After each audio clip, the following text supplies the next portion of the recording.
Alan Tudyk. Is that his I forget name? how to say his last name. From Deadline, I believe it said. It says here. It says that Alan Tudyk's playing a secret role in James Gunn's Superman, according to The Dish. I think he's playing Brainiac. That's my theory. Oh. He voices that robot from Star Wars, the Rogue One, I believe, that robot. So He would make a great Brainiac. I believe he's Brainiac. I bet you're right, man. I would love it. And here's and that makes sense because you guys share your theories and rumors as well. They would not want to spoil that. They would want to hold that that appearance back, far the theater. Yeah. For that surprise. Exactly where I was going. I'm thinking that Brainiac is the Thanos of this DCU. I think he's going to be in the shadows for little hints here and there, pulling the strings, and then maybe by the second or third one, then he'll go full Brainiac on everybody's ass and try to shrink the city or something. I don't know. I have a feeling. He's Brainiac, and he's pulling every string. Every string. That sure sounds like a good fit. Yeah, that's my theory. Any rumors or any speculations that you have for the that you've heard or that you or what do you want to see? No, man, but Did you like that one? I like that one the most, actually. Yeah. I think he would make a great Brainiac. Yeah, and I think this would be a good opportunity to bring that character in in a meaningful way. Yeah, whether or not they make him the big bad or if he actually just gets if we're seeing time skips throughout, the Superman timeline, you got to give Brainiac his 15 minutes of fame. Oh yeah. So. Yeah, there's got to be a reason why they didn't name it. I'm stuck on that now. The second I saw his face, I was like, oh no, he's got to be Brainy. He can do it. He can do it. I think we're still continuing on and going up, and let's go into your guys' comments real fast. I'll start with what you guys are saying right here. Ricky Bruh says this looks very hopeful and filled with optimism. Superman is the personification of good. Kevin Davis says, with Mufasa the Lion King bomb at the box office, Disney pulling back on showing diversity and inclusion in their films and TV shows cater to conservative families just to make money. That doesn't have anything to do with the topic we're talking about. But then he continues on. People are rooting for James Gunn. Finally, they're getting a win for DC. I liked James Gunn's as far as win, I mean, Peacemaker is crushing it.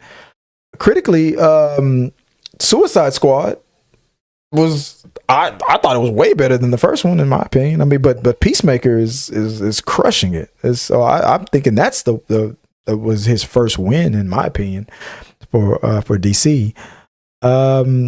He continues on. Kevin Davis says that Superman, Fantastic Four, First Steps, Thunderbolts will make money.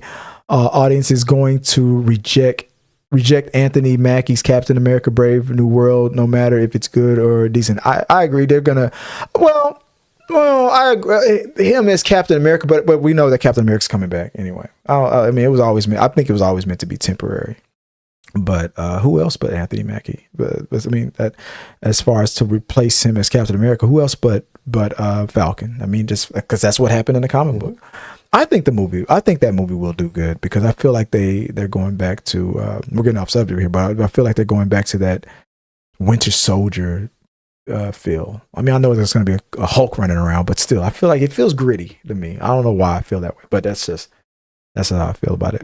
But you think, but like just like what Kevin said, you think it will. So you think Superman will make money? Do you think does it need to make $1 billion? It needs to be a win for them. Whether or not it's what does that look like? Whether or not it's licensing money or box office dollars, they need to do well. And depending on when the release of this is and timing, and I think July, and economy, there's a lot of things that are going to roll into that. But just gauging from the interest that's already populated, I think it'll do. I mean, looking at what the damn trailer did alone. I mean, come on, it did the John Wick thing with the dog. You know, everybody loved that dog from the Baby Groot thing. But there's some comments that are coming out via Twitter.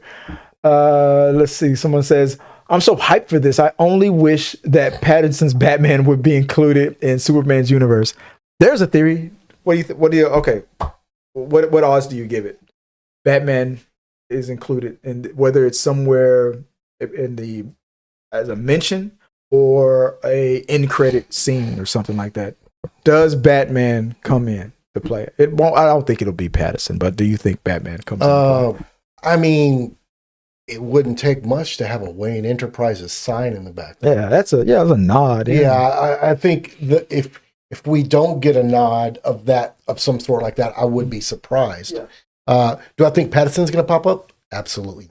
No way. Doesn't fit. To me, doesn't. No, that Batman does not fit in this universe. Different field, different world. Yeah, that's an Elseworld Batman. Yeah, it to me that's like Lady Gaga showing up as Harley Quinn. That's like seeing The Rock in a musical. Yeah, exactly. Right? Yeah, like, right. Yeah, doesn't fit. No, that's not quite copacetic. Yeah, but I don't know. But he wouldn't. I don't think he's going to be included in that one. Another comment came in. That was from the positive side of it. Let's go into the other side of it. From what's his Cree in the Forest of Solitude says, number 1, not smiling. Number 2, that curl lock seems so odd. Number 3, the suit looks garbage. Let me show you who the real Superman is, and they show Henry Cavill. # Henry Cavill. This is a Henry Cavill. Okay, let me go off on a little bit on the Henry Cavill thing. When Henry Cavill was cast as Superman, and when that movie first came out, the second Superman saved the world from General Zod and all those Kryptonians, the one thing everybody kept dinging the whole movie on, and that movie didn't get that high of a score, was Superman doesn't kill. Oh my god! And nobody had a good answer to how was he supposed to stop General Zod? Nobody. Well, he should have just found a way. And then people criticized him for the fact that he didn't smile. He was too dark. Henry Cavill was given a lot of shit when he was when Man of Steel first came out. That's why we never got a Man of Steel 2. Batman vs Superman was supposed to be Man of Steel 2, but we never got a proper Man of Steel 2 and then they tried to not use Henry Cavill as much because of how bad he was being, treated in the eyes of public opinion and online a lot. Warner Brothers didn't even want to bring him out anymore.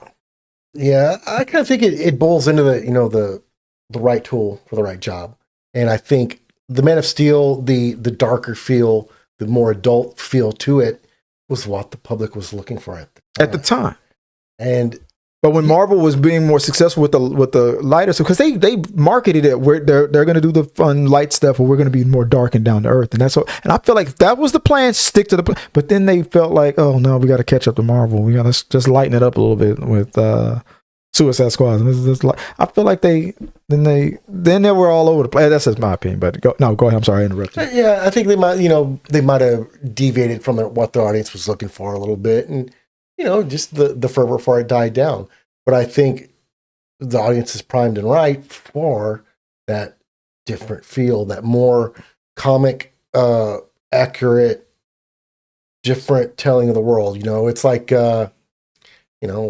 like a movie that's got, that James Cameron or something has got, you can tell that feel, like a Michael Bay film. Yeah. You can feel it. You feel the atmosphere. They each have their own flavor. It's like, Coke versus Pepsi and Dr. Pepper, they taste different, and they all have a different world that they live in. Right. And I think the audience is primed for this particular flavor of content. And I think that the fact the trailer did so well proves that. Yeah, it's kind of proved that theory to some extent. And it's also from a studio standpoint, by this not being an R film and stuff like that, you're looking at a broader audience that can go view this film, right? And you're almost guaranteed more money. And if that works, and it you see it, that a lot of movies that are PG-13, it still appeal to the adults, still appeal to the younger generation, and the kids can go see it, and everybody's happy. What do you think? It's fair for what this person said here? Not smiling. That was the same criticism that they said for Henry Cavill, sad Superman, and and Ben Affleck, Ben Affleck when that was in that interview. What is it with you guys and thinking? And then on the very next movie that he did, and Superman started smiling. Henry Cavill's character started smiling more and cracking jokes a little bit more. And what you guys are just pretending like you didn't criticize the Man of Steel for it being too dark and not uplifting. Do you think this is James Gunn we're talking about? This Superman's gonna smile. This Superman's gonna crack a joke. Something's gonna. Yeah. James Gunn is known for the silly. He's going to do it. But I think he just wanted to get our attention with this trailer, and it worked. So the whole, what is it up with guys with Superman and not smiling? Like what is he's gonna smile? Why? It's like the construction worker cat call. Hey, honey, why don't just? Could you imagine Superman flying by? Hey, sweetheart, why don't just smile? Like what? Like I just got shot with a kryptonite bullet. What the hell's wrong with you? But the suit looks like garbage. That curl lock seems so odd. I don't know. This has to be a troll tweet. If you don't know about Superman's curl lock, then you don't know about Superman. Like that. That has to be a troll. I'm sorry. That's a troll tweet. There's another Snyderverse type of tweet here. It's the downgrade is incredible. We went from Man of Steel to Super L. # Henry Cavill Superman. The downgrade. The movie hasn't even come out yet, and it's already a downgrade. So it's like just. What do you? Everyone's entitled to their opinion. Like I said, the people who drink Coke and you tell them to drink a Pepsi, they want to punch you in the face. They will punch you. Yeah. And the same thing, Get that swill out of my house. It's different, it's different flavors, So. Tastes great. Everyone's entitled to their opinion, and your opinion. No. These people are entitled to their own facts. No, they think, yeah. But he doesn't have to buy a ticket, right? Right. And I saw tweets like that. I'm definitely not gonna watch it. Yes, you are. Yes, you are. You saw the trailer. You're gonna go. You're gonna go because it's gonna be an event. I think this movie's gonna do well. I think James Gunn has earned he's earned not loyal. I won't say loyalty, but he's earned some interest. We can. I'm gonna definitely just put the name. It's funny to me how James Gunn has become one of those directors now where the director's name is bigger than any of the actors' name in it. It's because it gets into known quantities, man. Yeah. Like because we've had failed intellectual property and failed content in the past, that is, that enough of the audience has been like, oh, that sucked an egg. Right. Yeah. So where, now you have some of these directors that are attached to projects and they're like, everything this guy's done has worked. You know? He hasn't, and you can tell some of those guys that truly stick to their guns. Yeah. As far as their idealism, their content, and they managed to bring to screen what they envisioned. I think that's only natural for that to people to associate that with a name now. Yeah. All of you fandom menace guys out there you guys all do the same thing. You hate and bash on the current Star Wars movie until the next Star Wars movie. Then you start finding redemption in the last Star Wars movie that you were just bashing a second ago. It was so funny how when The Rise of Skywalker came out, then all of a sudden The Last Jedi was like, there was some redeeming qualities. All the redeeming qualities were not there until before the Rise of Skywalker came out. But when you had something to hate on it against, and then all of a sudden like, there's some redeeming things. I'm looking forward to it. All right, guys. And earlier we were talking about I was thinking that the the secret character that was not that wasn't listed. What was the name? Alan Tudyk. I think he's Brainiac. So that's my working theory right there. Grodd. Oh, what if he's Grodd? Alan Tudyk. I'm hoping he's Brainiac. I'm hoping, and just for context, let me go back to the clip that I showed. Let me see if it's there. This is the actor we're talking about. Sound like if he plays Grodd, we owe Nixon a treat. If it's Brainiac, I think I owe you a whiskey. Yeah, you think so? Is that the question? Is that what the statement meant? Do you think that he might be? Could he be playing Grodd? I mean, he comes off that he on Alien, Resident Alien. He's that pompous, smarter than everybody. But then again, so is Brainiac. I mean, it's in the name, Brainiac. But either or, I mean, both super smart characters.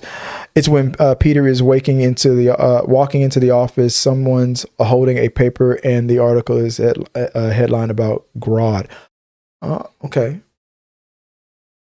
Even if it's just a nod, even if it's just an Easter egg. Okay. I'm gonna have to go back and check it out.